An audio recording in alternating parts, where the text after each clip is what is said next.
What's up, Badger fans? Let's talk a little bit about Chucky Hepburn and the season he's turning in, the ceiling of this team, next year's team, plus also a way Wisconsin can kind of win the portal going forward. Something that Brian Smith talked about.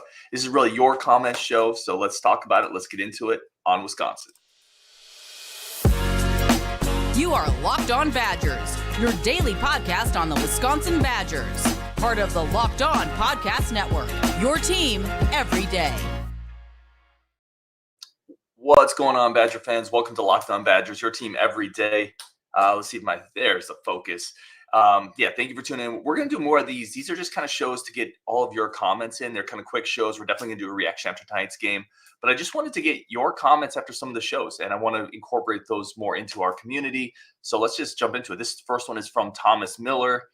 He says, the biggest thing I've seen is that the depth of this team is allowing for Chucky not to have to play hero ball. A lot of fans were unpleased with this last year.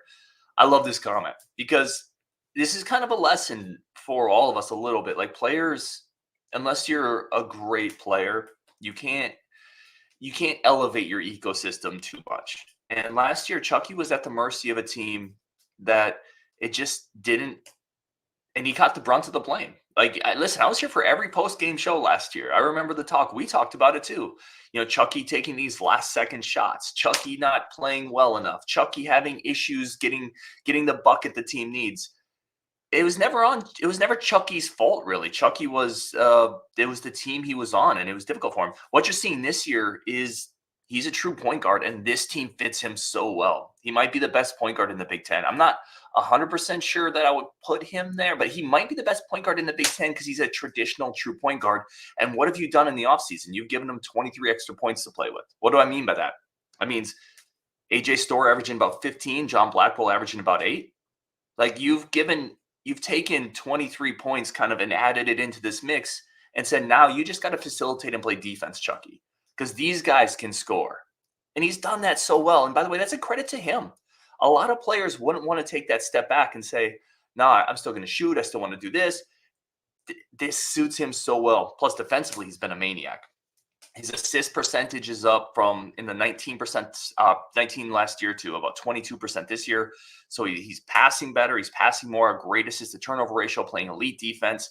I think this point is dead on with Thomas Miller. And I think it's something that, we need to look at players in the context of the system and the scheme that they're in. Look at players in the context of the players that they're surrounded by, especially with point guards, especially with quarterbacks, stuff like that. So I think it's a great point by Thomas. He also brings up, he says, next year, Ryan, because I mentioned, man, this team could make a run this year. Like, I'm starting to buy into the hype a little bit. And he said, next year, Ryan, they might have everyone back but Wall. Next year's team might be guards best. Yeah, next year's team probably will be guards. I don't know. Let's see how this one plays out. But next year, man, I don't want to get too far off topic of this year and lose the focus of what I'm talking about. But this is going to be a fascinating offseason. The portal, and by the way, we're fans, so we can do this. Like, I get comments when I do stuff like this. People say, don't look forward. That the focus is on next week. And I get it. It is for the players. As a fan, you can absolutely look forward, right? Like, why not? It doesn't hurt anything, right? So next year, you add in Freitag. Maybe Gus Yalden is ready to come off that red shirt. Nolan Winter has a year of growth. Everybody else comes back. Plus, they're going to hit the portal. Let's go. Ecklanders says, Brian is dead on. This is in a comment that we had about the recruiting show where, listen, I think this is really interesting. So Brian and I were kind of talking about maybe the Tackett Curtis type of recruitment is kind of an example of how Wisconsin can win the portal. And what I mean by that is picking off the highly touted recruiting wins from the blue blood programs, players who don't play right away.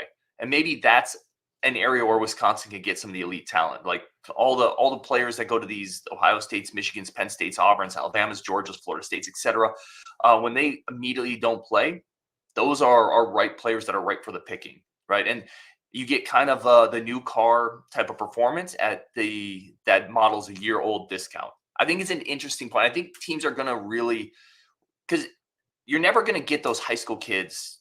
The majority of them, they're still all going to go to blue bloods, right? The elite players. But maybe you can pick them off after a year when they don't play right away. That puts a ton of pressure on coaching staffs, getting those elite players in, finding the minutes, because otherwise you're going to be able to go in as a school like a Wisconsin and say, hey, you didn't play right away. Come to Wisconsin. You play right away. It's interesting.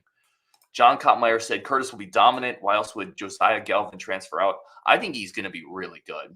And I think the more I've talked to people, I talked to somebody who, the expectations are he's gonna be a dude here. And there's a reason, again, I say this all the time, trust what the coach's actions are and not what they say. And it's not like they've said one thing or the other, but they brought in Tackett after they brought in 5 transfer linebackers. That tells you that he's higher on their list than some of those guys they brought in, right, at a bare minimum. So I think he's going to be really good. And yeah, that's why Galvin transferred out. I'm sure of it. Like, he wanted to play and he's not going to be able to play. Let's take some comments here while we do this, because all this entire show is just about comments. We're going to do more of these mini shows where we just get your comments up when we talk about them. Dom says, let's go. You're early today. What's up, Dom? Bo Dragon. So why hasn't Gard had any athletic guys in the last 10 years? He had Johnny Davis 2 years ago, Bo. Like, that's a lottery NBA pick. Oh, man. Mitch Ames says Chucky is a baller. Chucky is, he's an absolute baller. Cannon, what's up, Cannon? Says Chucky is the best because he can do anything you ask. He can score when asked. He can pass. He can defend. He's so versatile that any role you ask, he can play it at a great elite level. I wouldn't go that far. And listen, Cannon was all over Blackwell. You got to give him flowers. I wouldn't go that far with Chucky because I don't think he can be an elite scorer if you asked him to. Because I think bigger point guards give him issues. He's not an elite athlete, and doesn't have great length or size. I think bigger point guards give him issues, but yeah, he can do a lot on the court. He can score, he can shoot, he can set people up. He's great defensively. He's a really, really talented player, and he's the heartbeat of this team. He's the locomotive of this team. Now, I just don't think he's an elite scorer, and we saw that last year, right? That was the issue, and that's what frustrated fans. They kept saying, "Why is he taking those shots? Those are bad looks." But Chucky was in a position where he was in a no-win position last year. He's either taking those tough shots, which aren't really in his game, and get criticized by the fans, or he's going to pass it off. And he didn't have the weapons around him to really trust that would work either. He was in a no-win position last year, and he handled it with aplomb. Let's see. More and more thoughts here. Oh, Dom S. Davis is hardly the athletic player Storr is. That is true. But he's still an athlete. Like, Storr is a unique athlete. It's funny. I don't think Davis gets enough credit for his athleticism, and I almost think Storr gets a little too much for his athleticism. But maybe I'm wrong on that. Davis was a really good athlete. He wasn't elite by an NBA standard. Storr can jump higher. Davis was. Here's what I'd say. You don't become a lottery pick as a wing player unless you have really good athleticism. Now, maybe you'd say he shouldn't be a lottery pick. His returns in the NBA weren't great so far. That's probably putting it mildly, but he was still a lottery pick, and you're not picking guys in the lottery on the wing spot unless they're pretty good athletes. Bo says Davis was so overrated. That's the worst. I feel like I'm constantly on this island defending Johnny Davis. And I don't understand why. Johnny Davis was a superstar in college. And I keep, like, is this just short memory stuff, or am I crazy? Am I the crazy one here? He was a stud in college. And I feel like I'm constantly trying to relitigate his case for being a really good player at Wisconsin.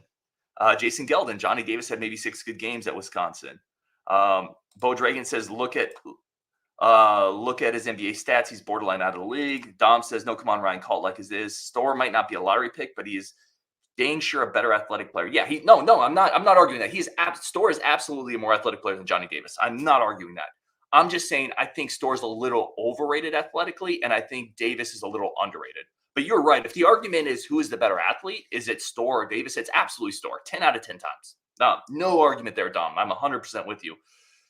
But I think he's a tick overrated there because he's not like people put him in like the Khalil Iverson class. Khalil Iverson was more explosive. Storr's a better player, but I don't know. I constantly keep thinking I'm defending Johnny Davis, and I don't always know why. Brian Axis says Davis was awesome. The Wizards are a lousy organization and rooting him. Thank you, Brian. I've always considered you my most reliable and honest and trustworthy poster on this show. I 100% agree with you. Let's get some more of the comments I wanted to get in here. Let's see. This one is from Slim. He said, on Tackett Curtis, this is an interesting viewpoint. He said, we shall see. I think Tackett could very well have a similar impact on the batters as CJ Williams. Tackett had excellent straight ahead speed, burst, which got him labeled as a 4-star out of high school. But last year at USC, he played extremely stiff, and he looked like just another guy. He's more of a long-term project. Hope I'm wrong, but I'll be shocked if Heiberger isn't way, way better than Tackett Curtis. All right, we're going to tackle this comment coming up next on Locked On Badgers. We're going to do a quick break for our friends of the show, starting with FanDuel. And listen, Badger fans, we're gonna knock heads this week because I'm a Niners guy. You'll know that if you're an everydayer. Most of y'all are Packers fans. Listen, you can go to FanDuel. Playoffs are going on. FanDuel.com/lockedon. Lay your bets on the game. Last I saw was 49ers minus 9.5, so Packers plus 9.5.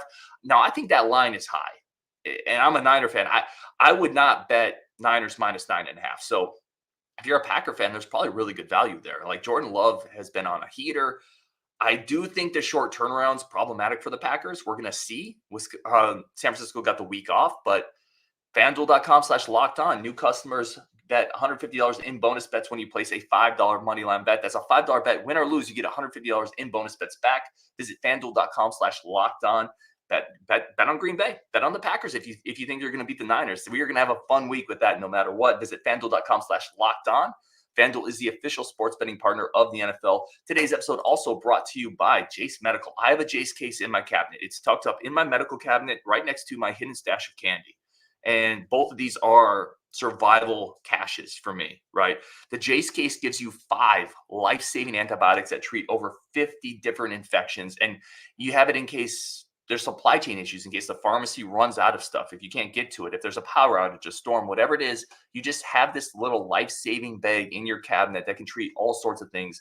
Medication that can be hard to find in emergencies for you, your family, your friends, your neighbors. If you like your neighbors, you can use it on them too.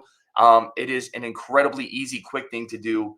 You have pharmacy support. It answers all the questions. You get a packet and a booklet telling you exactly how to use these medications. Save more than $360 by getting these life-saving antibiotics from Jase Medical, plus an additional $20 off using my code LOCKEDON at checkout on jasemedical.com. That's JASE medical.com. All right, let's keep getting some comments here, and let's finish with the one that we had from Slim, though. Essentially saying, listen, Tackett Curtis could just be CJ Williams. Like, didn't look good at USC. I think Thomas Heiberger is going to be way better. Now, first of all, you're talking to one of the Thomas Heiberger truthers out there. I had him on my top 10 in this recruiting class. I love Heiberger. Nothing. If he hits his ceiling, he's an NFL linebacker. So it wouldn't shock me if he ends up being better than Tackett Curtis. What I would say, that whole USC defense looked bad, right? So, and it's filled with 4-star guys, 5-star guys. We had Brian Smith on who talked about how bad that defensive line was. I would say if you have an entire defense of highly rated guys who look bad, I would look more at the scheme. I would look more at the coaching than the individual pieces. Now, that being said, certainly he could be CJ Williams, right? None of these guys are sure things. None of these recruits out of high school are sure things, and none of these recruits in the portal are sure things. However, the physical tools are there. This is a player that Bobby April wanted, Jim Leonard wanted, this coaching staff wanted. A lot of really, really incredibly bright defensive coaches wanted Tackett Curtis, and they wanted him for a reason. I think he's going to be really good for Wisconsin. I pin his USC stuff more on USC being a hellfire of defensive execution than on him not making enough plays. So I'm high on it. I think he's going to start this year. I think Badger fans by the end of the year are going to be really excited he's in Madison. This is from Winning Gambler. Oregon equals Nike equals scary. Yeah. We talked about with Brian Smith, who are the scariest Pac-12 teams coming into the Big Ten. And he was like, Oregon, 100% Oregon. And yeah, it's probably right because they just are going to outspend everybody. So I would agree with that. I don't think it's USC. I don't think it's Washington. I think it's Oregon. And that's going to be a monster coming into the Big Ten that we're going to have to deal with. Not just Wisconsin, but it's going to be a monster coming into the Big Ten. This is from Will H. I like this comment here. When Storr drives to the hole, he does too much stopping, hesitating, pump faking, or a combination of those things. I can't put the full comment up here because I ran out of characters, but Will goes on to say, listen, if you're a great athlete, essentially, get to the rim, dunk it, power through people. This is a point I've made several times. A lot of times when players do this, Johnny Davis had some of this in his game too, where he, instead of getting to the rim all the way to make an easier shot, he was a lot of top pull-ups, and that should have given us more pause on his game overall. A lot of times when players can't get to the rim or they're stopping, they're hesitating, they're pumping it, it's because they are struggling getting to the rim and they don't have that in their game quite yet. I think Storer has another level in his game to unlock where he needs to get a little more creative with the ball. He needs to get better at getting to the rim. But right now he's getting walled off a little bit.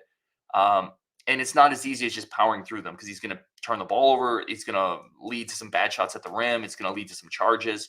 He needs to develop a bit of a counter. Both him and John Blackwell need to get a little bit better when their initial drive is cut off. And there's a lot of counters to that. Like players have tons of different counters, whether it's, crossing back over, getting to the other side, whether it's maybe going into a little bit of a power post play. There's ways that he's going to need to develop his game and continue developing his game. And I just don't think it's there yet. I think that's why you see the stopping, hesitating, pump faking. It's because he's getting walled off and he doesn't have a counter that is reliable enough that he can go to it in a game situation. He's probably got tons of counters in practice, right? But in a game situation, it's not second nature yet. And that's going to be an offseason focus for him, in my opinion. Noda Wales says, I hope you're humble Saturday night, Ryan. Go Pack Go. Love over Purdy every day. Listen, I will not be humble if the 49ers win, and I will not be – no, I'm humble, dude. Like, Green Bay's really good. That's a team that's scary to me. Jordan Love has played incredible. He's got better physical tools than Brock Purdy. I question a little bit the Packers having to play on a 6-day schedule, having to go to Dallas, then go back to Green Bay, and then go to San Francisco. Now, sometimes the team with the bye comes out rusty. San Francisco could do that, but if San Francisco is going to be a much better spot from a health standpoint, from a rest standpoint, that's a big burden on Green Bay. And if they go to San Francisco and they win, that's an incredible 2-week trip for them, right? That's a really tough gauntlet to take 2 road trips to both 2 talented teams, although Dallas is a fraud. We all know that. So I will be humble if the 49ers win. I'm expecting a Niners win. Like I said, I think the line is too high, though. I think they're not giving Green Bay enough credit there. Bo Dragon says Love's going to light us up. San Francisco had basically taken 3 weeks off. Jason Gilden says Niners probably win by 10-14. Again, we're not. This is not a football podcast, NFL podcast, but I think in this case, with a kind of a live pop-up show, we can make a bit of an exception. Greg Lincecum says, will the Niners have rust after Dallas? 49ers will not look at Packers lightly. Greg, that's a great question. They could absolutely come out rusty. Now, one thing, Packer fans probably haven't watched as much 49er football as I have. One thing San Francisco has done incredibly well this year is get off to quick starts. They score on just about every first drive. They put teams in a hole. And San Francisco's pass rush is incredible, right? It's been great for years, and they added Hargraves this year. They are so dominant that usually they put teams in a hole and then they force them to throw. And when they force them to throw, that front four they have is devastating. What Green Bay can do with their running game is really keep San Francisco's pass rush at bay. That's, to me, the biggest key of the game. If Green Bay can reliably run the ball and not let San Francisco get up to that lead that they do every single week, they're going to put San Francisco's defense line on their heels a little bit, and then suddenly you take away the teeth of that 49ers defense, and you make it easier on Love as well. So that's what I would look for if I'm a Packers fan. You got to establish the run, and that's not been San Francisco's strength. They're not a great run-stuffing team this year. So that's what I would do if I'm a Green Bay fan, if I'm a coordinator there. We'll see. Mark D says, Packer fan here, we were winning on Saturday. Bo Dragon says those Pac-10 teams are going to get the Nebraska treatment. I 100% agree with a lot of that. I think UCLA, USC coming into the Big Ten, I think they're going to get beaten and bloodied a little bit. I saw an interview with some USC fans. They're talking very much like Nebraska did before Nebraska came into the Big Ten, right? And we all remember how that went. That was not a welcome to the neighborhood, here's some beer and some cake moment. That was a welcome to the neighborhood, we're going to beat your face in moment for Nebraska. I think USC is going to get some of that. Oregon, they just going to be so talented. I'm not sure, man. That's going to be difficult. Let's see. What else we got here for comments? Bob Milborn says Storer has a habit of slipping as he drives to the rim. Yeah, I agree. Again, I just think it's because the drives are a little more difficult. If he beats somebody straight line, you'll notice, if he beats somebody straight line, and a straight line drive for those who maybe don't know as much basketball lingo basically means you just rip and you go right by him. If he beats somebody straight line, he's great. He elevates, he gets to the rim, he explodes. If he has to take a couple extra dribbles because that guy is on his hip or he can't really beat that guy, then it becomes more difficult for him. And again, that's where he doesn't have that counter. F. Kyle says, who's got the better quarterback, Green Bay or San Francisco? I imagine in the chat, y'all will have a take on that. Who do you guys think has a better quarterback? Is it Love or Purdy? I think, listen, Love is more physically talented. There's no doubt about it. So Love is more physically talented. I think Purdy, the game manager title gets slapped around a little too easily. I think he's better than that. So we'll see. All right, let's wrap it up there. Really do appreciate Love. Obviously says, or Mark D says Love. Yeah, a lot of people. I would go Jordan Love in this chat probably. If I was doing a Niners show, I imagine the results would be different. Here's the good news: we're going to find out a lot about that question on Saturday, right? We're going to figure out a lot about that question on Saturday. Who has the better quarterback? All right. Wrap it up there. Again, this was just kind of a pop-up show to get your comments, talk a little bit. We're going to go live after the Northwestern game or the Penn State game tonight for sure. We did have a question up here from Jason. Badgers minus 5.5 against Penn State tonight. I would say if I had to put money on that one, Jason, I don't have a great feel on this one because the Badgers, quite frankly, the Badgers have won 6 in a row, right? You're due for a stinker in the Big Ten. I would probably take Badgers money line, but Penn State to cover would be my guess. Penn State's not that great. They can do some stuff on the perimeter defensively. Wisconsin's a much better team, but you're just due for a clunker at some point. That's how this league works, in my opinion. So I'm definitely think the Badgers win. I could see like a close 3-4 point game. Gosh, now that I think about it more, I probably would take the Badgers to cover. But I'm just saying, there's going to be a game coming up on the schedule that we don't see coming as Badger fans where the Badgers just play poorly and you lose to a team you shouldn't lose to. That could be a Penn State type situation. Let's see. Bo says they'll win by 20. Dom says they'll cover. I don't know. We'll see. Greg Johnson says Purdy has better pieces around him. Yeah, I agree. Here's the thing, though. I've seen a lot of quarterbacks with really good pieces not play well. Purdy, outside of one game against Baltimore, where he threw 4 picks, 3 of those picks, by the way, were deflected passes. Outside of that, he's elevated the pieces around him as much as those pieces have elevated him. Again, I'm biased. I'm a Niner fan. I'm biased. Like, it is what it is. He's better than people think. That the people that haven't seen him play all the time, they just slap the game manager title and say, look at all the talent around him. He has a lot of the same pieces that a guy like Jimmy Garoppolo had. Jimmy Garoppolo is nowhere near as good as Purdy, and people call Garoppolo a game manager. Again, I'm not trying to turn this into a complete Niner Purdy thing, but he's really good. Now, is he better than Love? I'm not saying that. Love has been crushing it, and he's better physically. So we'll see. Again, maybe we'll do a reaction show after the Niners-Packers game. We'll just have fun with it. Maybe I'll be too sad to do it. I don't know. All right, we'll wrap it up there on Wisconsin.